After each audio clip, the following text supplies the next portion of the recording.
Hit Good morning, folks. Welcome to Healthcare Half Hour.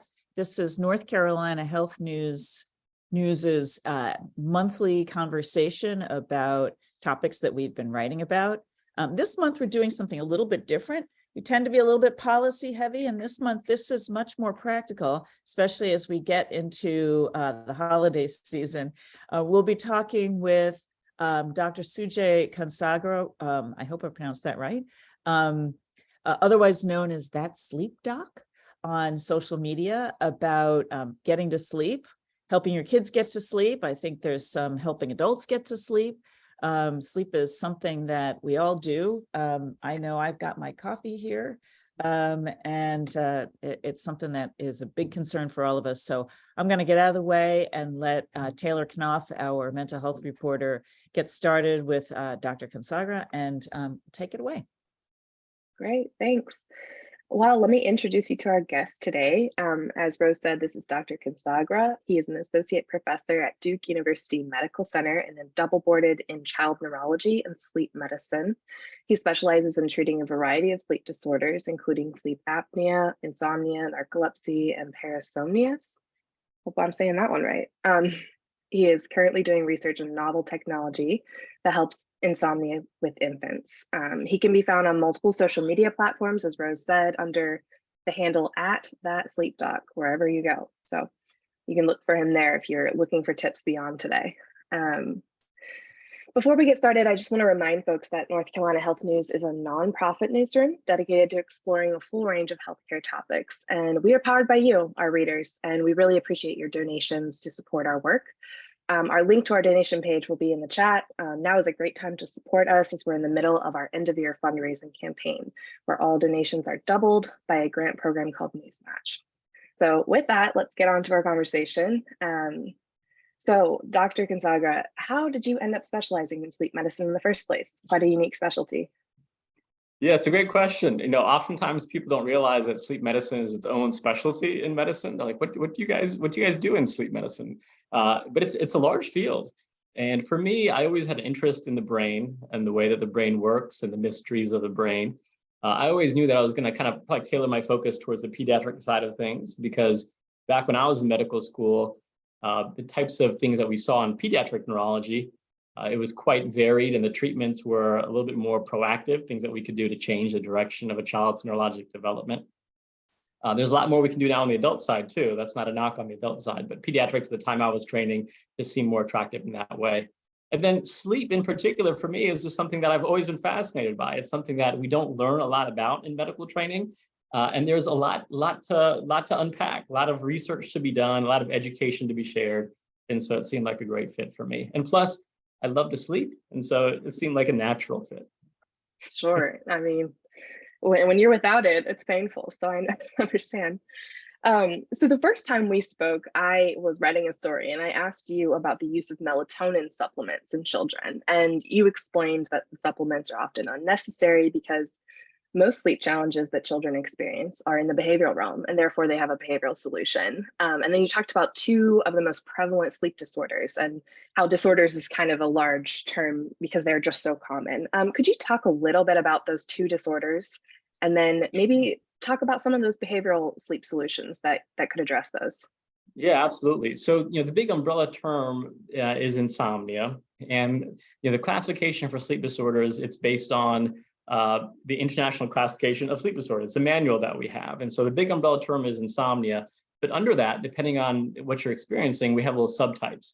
And for children, particularly infants, older infants and toddlers, they fall into a subtype known as behavioral insomnia of childhood.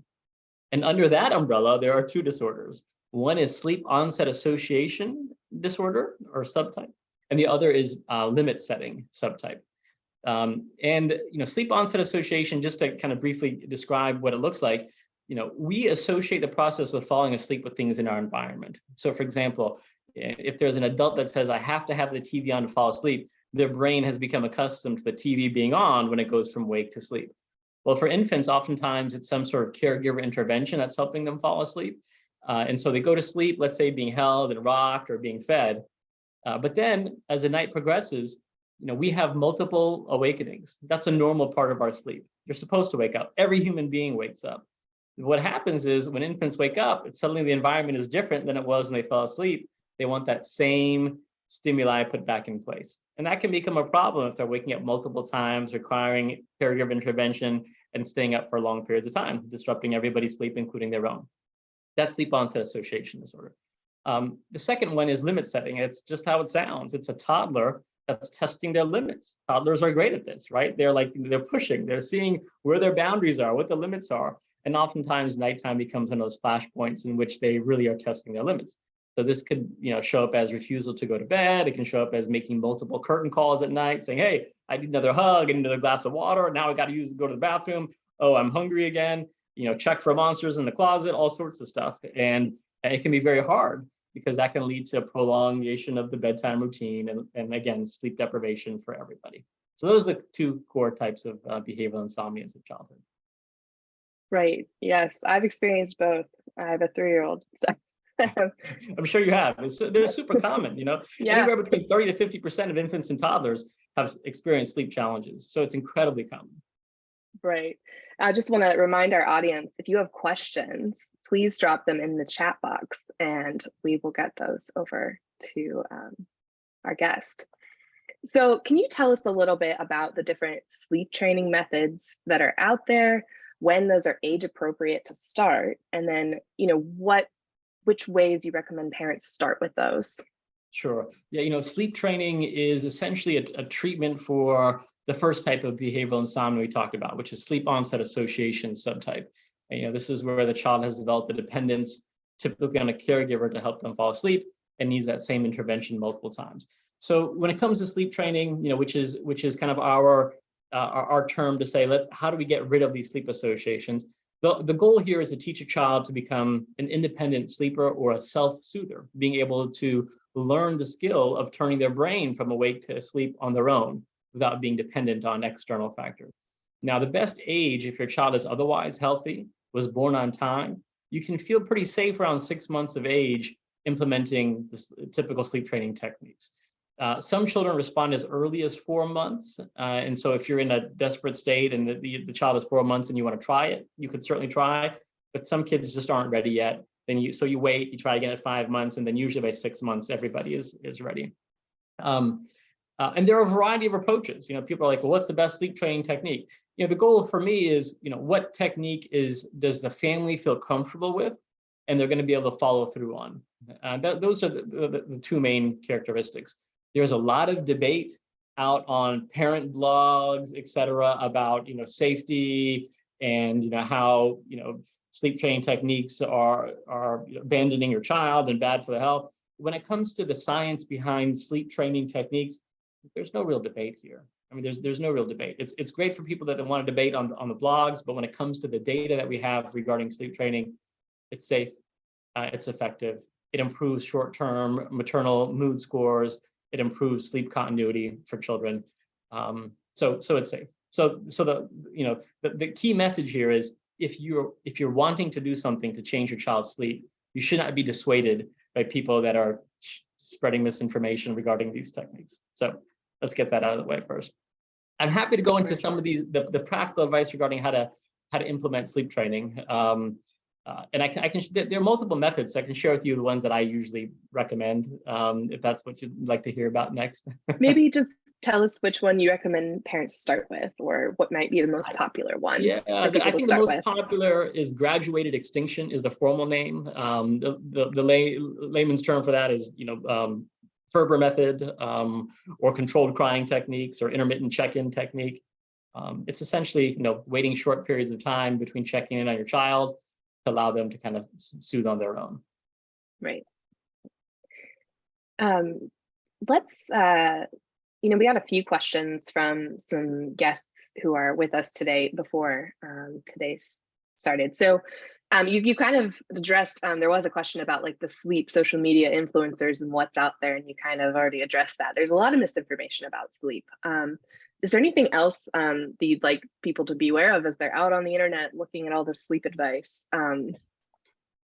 Yeah, I always say if you have the ability to speak with somebody has a certification in sleep medicine. So if you have a tertiary care center nearby that's going to have a pediatric sleep physician and you need some practical advice, go to them. People often are like, well, let me just hire a sleep consultant and find a sleep consultant. And you can totally do that. There are some great sleep consultants out there that abide by the sleep science, but it varies. There's no clear path toward becoming a sleep consultant sometimes. So you have to make sure you're finding somebody that's reliable, that's doing things based on sleep science. But don't be afraid to reach out to your pediatrician and say, do you recommend, what behavioral techniques do you recommend? And if it's beyond kind of their level of comfort, do you recommend a sleep physician that I can talk to? How do you know when you need help or a sleep consult? Is there a breaking point, or my threshold is my threshold is pretty low.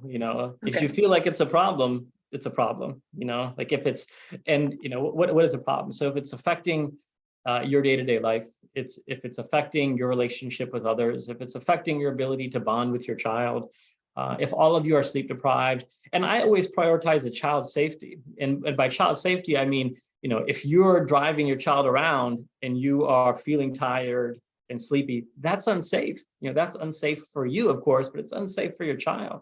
Lots of data that shows that sleep deprived driving is similar to drunk driving, as regarding our motor abilities and our reaction time, et cetera. And so if you are feeling this pull of sleepiness and fatigue, it's a problem. Right. Yeah.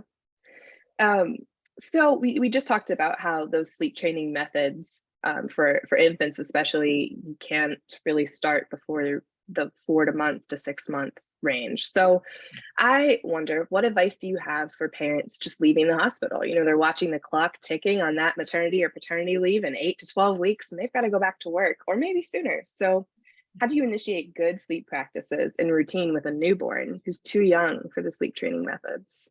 Yeah, I think the first part of this is just setting expectations for families and letting them know that reality of having a newborn is so different than what you may be seeing out on social media or what your friends are telling you. Having a newborn in the house, it's a challenge. And for new moms, although I can only imagine what you're going through. I mean, there are changes both mentally, physically.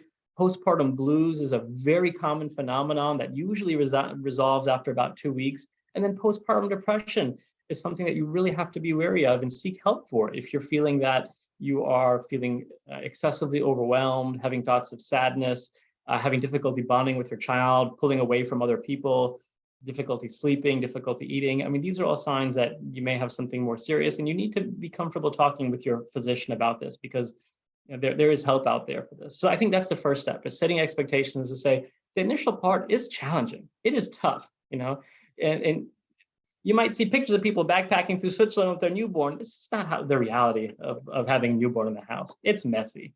So that's step one. The next thing to realize is that children, when they're first born, although in utero, they're relying on the maternal melatonin secretion to help set their awakened sleep patterns. It's different once they leave the womb, all right? And so although their sleep was likely synchronized to mom, and when mom was sleeping, baby was likely sleeping when they were in utero, when they come out, they don't have their own melatonin secretion. Their circadian rhythms really start kicking in around 6 weeks of age. So until then, they are waking and sleeping without any care in the world regarding whether it's light out or dark out. And so those first 6 weeks, the child is going to be up and down at all times of the day and night. And so it's important to also expect that, there's no real sleep training of a newborn. There's no real, I'm going to try to keep them awake during the day and they'll sleep more at night. That's just not how infants respond. And they're going to need to be fed every 2 or 3 hours as well. So it's going to be challenging. That doesn't mean you can't start healthy habits early, so that you as a caregiver start establishing those habits. So try to get into a nighttime routine with your child. Try to have a good time where you're going to bathe your child, you're going to change your child, you're going to read to your child.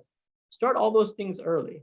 And even though you might not see the fruits of your labor in those first 6 weeks, afterwards, hopefully you'll start to see more of a pattern where a child will be sleeping more at night, and those routines will already be there ready for you. After the first few weeks of life, we're talking like 2, 3, 4 months of age, it's a good idea to start putting your child down in their safe sleep location when they're drowsy and not fully asleep, if possible. right? And I say if possible because some children don't really have a reliable drowsy period. They go straight from wide awake to completely asleep in like 2 seconds when they're being nursed or when they're being held, et cetera. But if you're able to identify that drowsy period and you know your child's getting sleepy, it's a great idea to start bringing them into the bassinet or into the crib while they're still, transitioning to sleep to help them start learning those self-soothing skills. But again, formal sleep training, you don't want to do until the child is at least 4 months of age and ideally 6 months. Yeah, that makes a lot of sense. When we were sleep training my son, we did meet with an expert because we were really struggling. And one thing she ended up saying to me was, so imagine if you fell asleep on the couch and then suddenly woke up in your bed. Like, how confusing would that be for you? Like, imagine that for them. They fall asleep in one place and they wake up in another. That's right. Very disorienting for a newborn. So that's when she was encouraging us to put him asleep when he's a little drowsy but awake, So anyway, it was good. That was probably the best piece of advice because he did not like it when I was not there. Children start to become very aware of their environment really early. I mean, 2 3 months of age, children are really aware that, oh yeah, you're putting me in the crib, or what location that they're in. And so, absolutely right. The analogy I use is very similar. As an adult, if you fall asleep in your bed and then a giant picks you up and puts you on your kitchen floor, and that's where you wake up, in the middle of the night, it's going to be hard to go back to sleep. And so, keeping that environment consistent is important. Yeah. So we talked about this a little bit before we started, but I want to get back into it. There's a lot of products and devices out there on the market that will promise good sleep, from the Snooze Smart Sleeper to specialized sleep sacks. What are your thoughts on these products as a whole? I know you're not here to endorse any of them, but just, I'm sure you've heard parents trying them. They're willing to spend any amount of money to get a good night's sleep. Yeah, I think the SNOO really was kind of a trailblazer when it came to using technology to help infants in kind of a sustainable, meaningful way. I think there is a role for technology in sleep. It's funny enough, at Duke, we're actually developing a technology that we think is going to hopefully help many families and many children get better sleep, from infants through toddlers. So I'm certainly not opposed to sleep technology. In the sleep medicine world, we usually end up kind of advising against certain products rather than being for certain products. And so when it comes to advising against products, it's usually those that can impair safety for children. And thankfully, there's a lot of regulation coming through that's helping us push in that regard. So, when it comes to those bumpers around the cribs, those are a big no-no, and those are now being pulled off the market. Yakutat and those sleepers that encourage parents to sleep next to their children or put them in a crib in these kind of enclosures, also being regulated against. And so all these things are unsafe for children. So we recommend kind of a simplicity model, which is, abiding by the AAP, the American Academy of Pediatric safe sleep recommendations, where a child should be alone, either in a crib or bassinet on a firm surface without anything else, no blankets, no bumpers, nothing else in the crib except for a pacifier. And that's really, the core of safe sleep for infants. But no, there's no one product that I say you have to get this because that's going to help your child sleep. Because every family is different. Every family's means are different, and so there are lots of ways to improve sleep, not just through products and technology, but abiding by the general sleep recommendations, some of which we've already talked about. Great, that makes sense. Just quickly, I just want to remind folks that you're tuning in right now to Healthcare Half Hour with North Carolina Health News, and we're talking to Dr. Sujay Kansagra, the sleep doc, about how to get better sleep for your child and your family. If you have questions, you can put those in the chat. But just want to remind you folks, that's what we're doing here. So questions are welcome. So I have a question that's going to be relevant to my life very soon. So let's say you've got a great little sleeper. They sleep in their crib well, but they're a toddler and it's time to transition from the crib to the bed. How do you recommend going about that transition? That can be a challenging transition. Oftentimes people end up in my clinic saying, sleep is a challenge now. For toddlers, having that self-regulation, being able to stay in a bed when you no longer have those guardrails, it can be a challenge. And so the question often comes up, when's the right time to make that transition? And the first two things to consider are, they're both safety related. Is your child so large that even on so tall, such that even on the lowest mattress setting they can climb over? That's the time to transition. And usually the age recommendation by AAP is about 35 inches. If your child is 35 inches tall, it's likely also time to transition out of the crib. In the absence of those two things, I always recommend waiting as long as possible. If you can get to closer to 3 years of age, the easier this transition will be, because developmentally a child is learning more about following rules and being able to have that self-control. Now, when is a good time to transition? Certainly when things are going well. If your child is getting squirrely and having a bad night of sleep in their crib, chances are moving to a toddler bed is not going to help that. It's probably going to make that worse, And so just poor and dysregulated sleep shouldn't be the reason you immediately take them out into a toddler bed. They should be doing well in the crib before you're transitioning. Now, some of these cribs have this, you can convert them, right? So they're still like, they have the three kind of sides and you take the front off, and now it's like a little bit like a small toddler bed. So having some similarities when you transition to the new kind of structure can be good. If you're going completely to a new bed, everything else should be consistent. You should continue to do your nighttime routine. You should end that nighttime routine with a fun, relaxing activity in the child's sleep location. So we're talking in the bed or in the crib, because that makes sure you associate the room and the sleep location with happiness instead of it being a place they go once the fun and the routine is over, right? So the routine should end in the room or in the bed. And then being really consistent and persistent in your approach. This is where limit setting starts coming into play, right? A child that repetitively leaves the bed when you're trying to transition. You have to set the tone very early and respond very consistently and persistently to the child's behavior. So child leaves the bed, you pick them up, you put them back in the bed, you say one boring line, and then you try to leave again. The child leaves again, you do the exact same thing. So you have to be just super persistent. And that's really the way to make a behavioral change for toddlers, consistency and persistence. Yeah, there's no fun in waking up. Keep it boring, right? That's right. That's right. That's great. So another thing I hear a lot from parents, and I experienced this as a time as well when my kid was really little, this like 30 to 40 minute nap phenomena where the kid will fall asleep.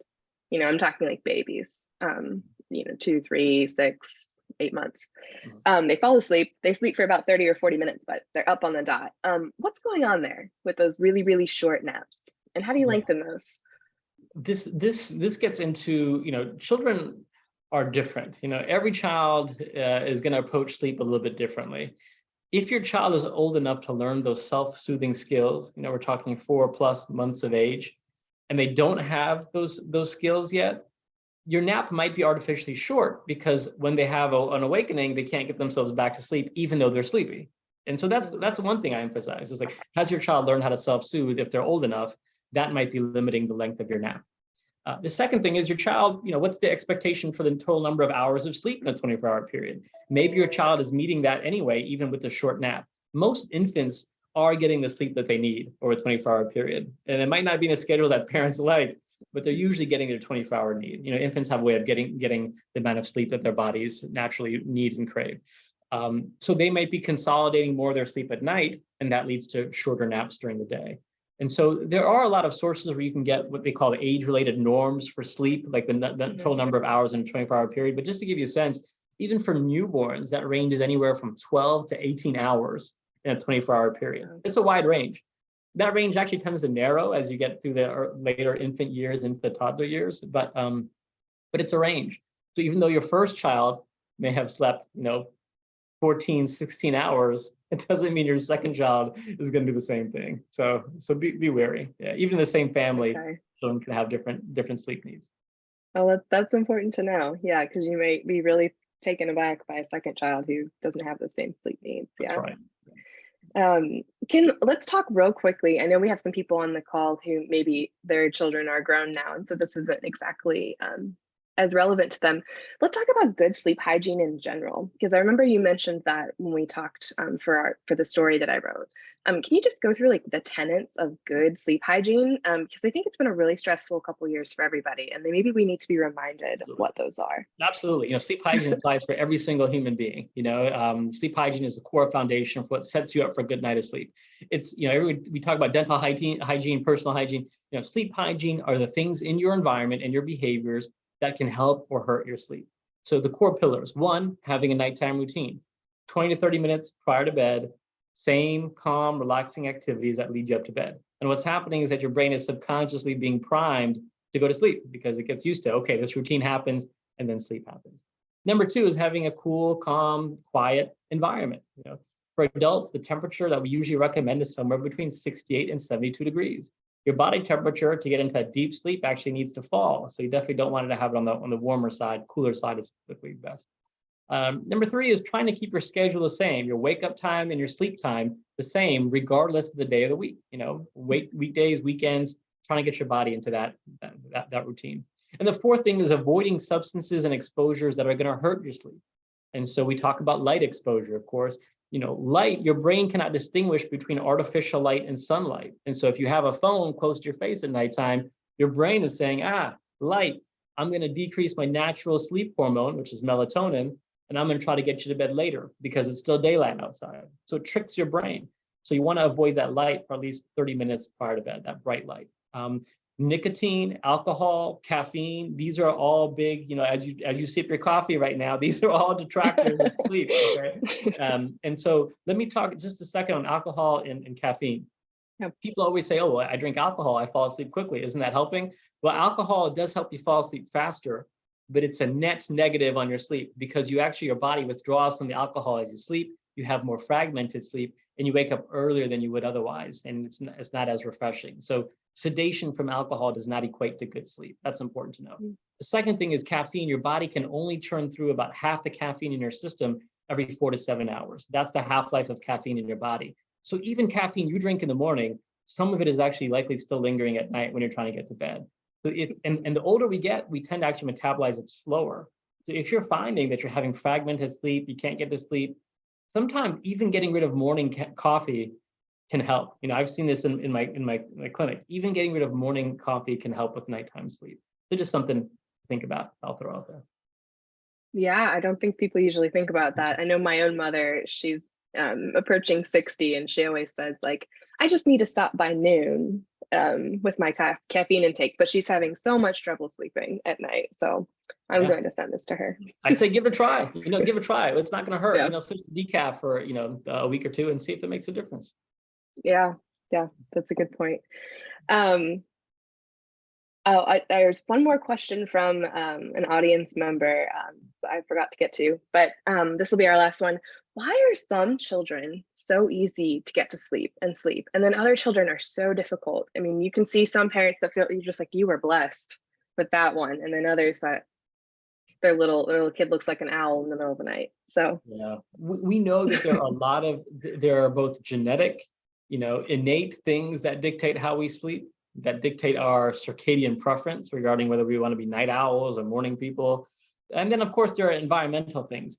If you're doing all the environmental things right, you have a great sleep hygiene with your child, you have a great routine, etc. It still doesn't mean your kid's going to be a great sleeper, unfortunately. And a lot of parents feel like, it's something I'm doing wrong, where it's just their child is a tough sleeper. It's just tough.